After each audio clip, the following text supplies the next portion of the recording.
راجن پور کے ایک گاؤں میں ایک بہت بڑا ذمہ دار رہتا تھا جس کے صرف 2 بیٹے تھے لیکن بیٹی کوئی نہ تھی۔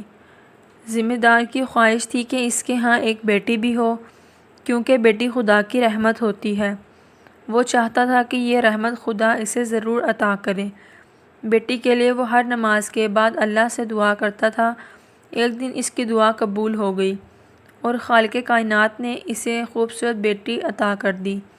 اس خوشی کے موقع پر اس نے سارے گاؤں کے ہر امیر و غریب کی ضیافت کی، ان کو بہترین کھانا کھلایا۔ وقت گزارنے کے ساتھ ساتھ اس کی بیٹی بھی بڑی ہوتی گئی۔ وہ اس قدر خوبصورت تھی کہ ہاتھ لگانے سے میلی ہو، آنکھیں چشمے آہو جیسی سیاہ اور رنگ گلابی، چہرہ چاند کی مانند دمکتا ہوا۔ جو ایک بار اس لڑکی کے چہرے پر نگاہ ڈالتا پھر نظر نہ ہٹاتا تھا۔ ماں باپ نے بہت لاڈ پیار سے پرورش کی، وہ اس کو شہزادی کہہ کر بلاتے تھے۔ پھر اس کا نام ہی شہزادی پڑ گیا۔ اس کے ایک بھائی کا نام تنویر اور دوسرے کا نام توقیر تھا۔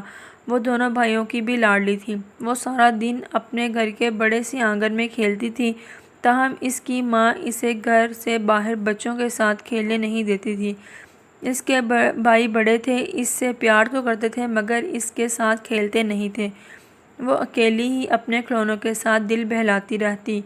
اس کی وجہ سے یہ ایک بار ایک بزرگ ذمہ دار کے گھر آئے تھے اور انہوں نے شہزادی کو دیکھ کر نصیحت کی تھی کہ اس بچی کو ہمیشہ گھر کے اندر ہی رکھنا، اس کو باہر مت جانے دینا ورنہ اس کو کسی کی نظر لگ جائے گی۔ جب وہ ذرا بڑی ہوئی تو اکثر باہر جانے کی ضد کرتی اور ماں سے پوچھتی کہ آپ مجھے باہر کیوں نہیں جانے دیتی۔ ماں جواب دیتی، بیٹی تم خوبصورت ہو، خوبصورت چیزوں کو نظر لگ جاتی ہے اور نظر اتنی بری چیز ہے کہ اگر یہ کسی درخت کو لگ جائے تو ہرا بڑا پیڑ بھی کملا جاتا ہے۔ بہرحال اس پابندی سے بچی مرجھانے لگی اور سرسوں کا پھول بن گئی۔ طبیب کو بلوایا گیا۔ اس نے شہزادی کو دیکھ کر کہا، اس بچی کو اپنی ہم جولیوں کے ساتھ ہنسنے کھیلنے کا موقع دیا جائے ورنہ یہ ایسے ہی مرجھا کر ایک روز ختم ہو جائے گی۔ کئی سیانے آئے، اپنی اپنی تدبیریں کی مگر شہزادی کی حالت نہ بدل سکے۔ ہر کوئی پیسے لے کر چلتا بنتا اور شہزادی کی یہ حالت کہ سوکھ گئی۔